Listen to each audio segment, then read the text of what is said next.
responders. Yes. Could you just walk through a couple things? Does Range provide for on-site orientation before drilling? Yes, and what we typically do is, as soon as we move the air rig on to start with, we like to take them up after the rig is there so they can actually see the equipment. We give them a site tour, what the equipment is, where it is, what it does, any risks associated with that equipment. And they meet with the on-site company man, is the expert on that, and can tell them, hey, here's some of the hazards with this equipment, here's where everything's stored, we have fuel on site, anything like that will be flammable. So we go over some typical response procedures and also coordinate some parking areas. Hey, if you have to come on site, this spot should be open for you to park, to help, if we do have any emergency, to help organize it from the beginning. We've done that in the past with pretty much every fire department around. What kind of additional coordination do you do with the fire department as far as water supply? Yeah, so we have adapters that we keep on site, so that depending on what trucks they have and what hookups they have, what fittings they use, we have adapters that fit from their fire truck to our water storage on location. And also during the completions operations, we'll have a freshwater line run into the pad that will have a fire department connection.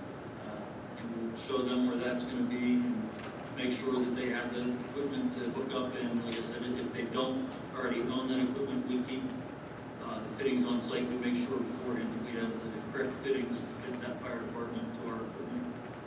So I believe Mr. Welker testified that the plan is to have a freshwater line running to the Connor pad. Is that correct? Yeah, as long as we do that, then we will have the freshwater connection there. Do you do any kind of supplemental orientations for first responders? Yeah, mainly we do that at the request of the first responders. Anytime they ask for it, we'll gladly help. We also coordinate with the Department of Public Safety. We've assisted with them with their setup of the Fire Training Academy in Chartiers Township. We'll assist with training there if needed or anywhere else. And we also provide third-party training if requested from the fire department by an outside company. And will Range pay for that? Absolutely. What's a PPC plan? It's the Preparedness, Prevention, and Contingency Plan. It's a plan that's required by the DEP.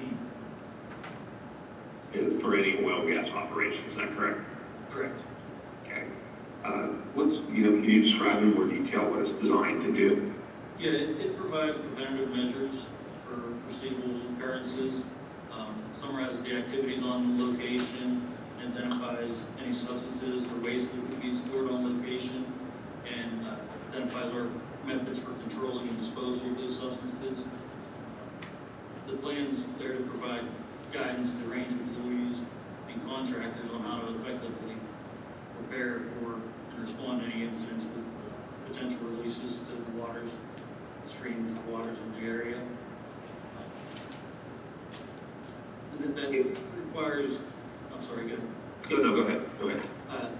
With that requires us to register the name of the site, the address, GPS coordinates, basically everything that's on that 911 sign, with FEMA, with the DEP, also FEMA's Emergency Management Association, the DEP, and the County Department of Public Safety. Where's the PPC plan filed, and where's it kept? It's filed with the agencies I mentioned, and it's kept on site under Chapter 78A, which regulates that. It's required to be on all drilling and completion sites.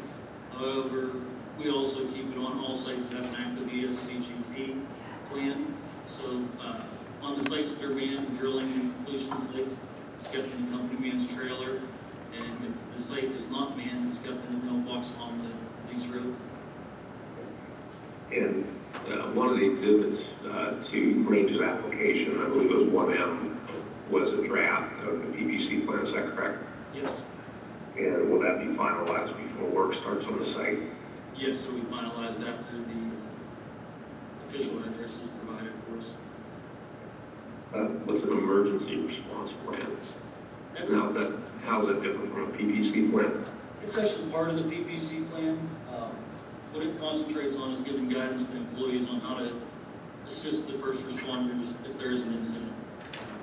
So, goes over the information that they would most likely need from us to the first responders, including the location of the site, the number of injuries, and location of any people on site.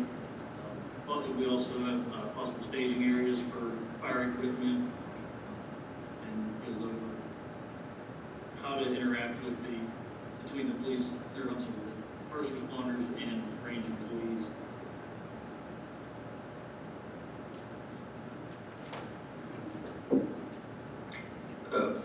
Will range follow the township and county emergency response plans for all hazards? Yes, yes. In Pennsylvania, the emergency response plan and the coordination of that, it falls under the incident commander. It falls under the NIM system, incident command system, which the first responder, the highest ranking first responder is the incident commander on site, and range is trained in the incident command system, as well as the unified incident command system, so that we can work together, be on the same page as the first responders, kind of speak the same language. One of the issues that was raised last time are supervisory personnel. Is it range practice to have a limited number of supervisory personnel live on site during drilling operations? Yes, it is. And is that common practice for all range operations? Yes, for all drilling operations, yes. And what's the purpose? It helps us with safety and security. It allows us to have the essential workers on site at all times in case there would be any incident, whether it's a safety incident or just an incident with the drilling process itself, where they need specialized, experienced personnel there to assist with that. We have them on site. And do they operate out trailers on site? Yes, they do. And what are those trailers equipped with? They're mainly office trailers with the computers and equipment that the employees need there. So they're mainly office trailers. They also have a separate quarters for sleeping. And it's fair to say that having additional supervisory personnel on site allows for additional support during the critical drilling operations as far as safety and the like. Yes. I think you actually testified to this document previously, but Exhibit 13, you have that available that you can take a look at. Yes. And we'll share that. Mr. Younger would like to share that screen. It's just basically, it's Exhibit 13, basically an explanation of the benefits of having the supervisor personnel be on site. Can you walk through, and you've touched on a number of these issues already, but can you walk through the points of that exhibit? Sure, so just go through the question and answer there. Yeah, sure. So that's why we need them on there. Again, it's to have essential personnel on location many times for safely and efficiently during temporary operations. They provide office space equipped with all the necessary technology and resources for on-site staff, much like you would find on a state-of-the-art construction site. Some of the experts perform their work as determined by the drilling schedule, which requires remaining on location for extended periods. Others are required to stay on location as backup between shifts in the unlikely and rare instance of a safety issue. Are they common? Yes, we have them on all sites, and we don't read that whole thing. Do they reduce traffic? Yes, they have the potential to reduce thousands of truck trips to and from the location during the entire drilling phase, depending on the number of wells being drilled. Are the trailers extended or permanent living quarters? No, state-of-the-art work trailers carry a large expense for range. Virtually all of Range's workers are local, with a few exceptions for experts that provide very specific technical functions.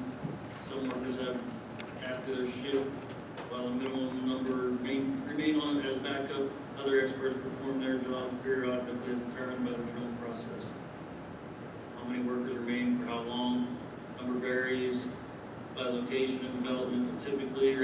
requires a minimum of 10 to 12 workers to remain on location during the temporary drilling process, which typically lasts a few weeks per well. That's actually gotten better, down closer to a week per well. Does Range use work trailers to save money?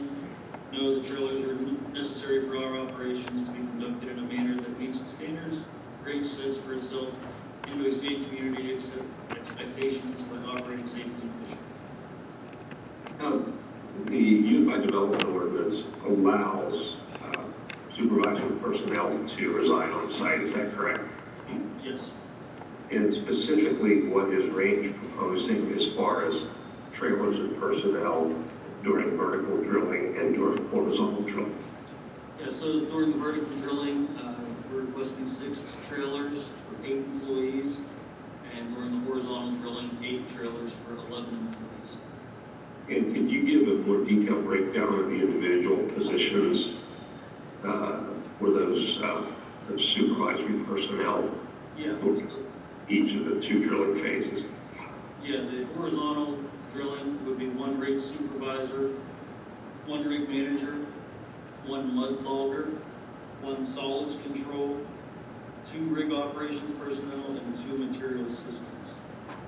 And for the horizontal, it would be 1 rig supervisor, 1 rig manager, 2 directional drillers, 2 mud loggers, 1 mud engineer, 2 solids controls individuals, and 2 MWD, which is measurement while drilling personnel. No further questions for you, just I would point out that, one further question, Range proposed having up to 11 supervisory personnel for the Augustine pad, is that right?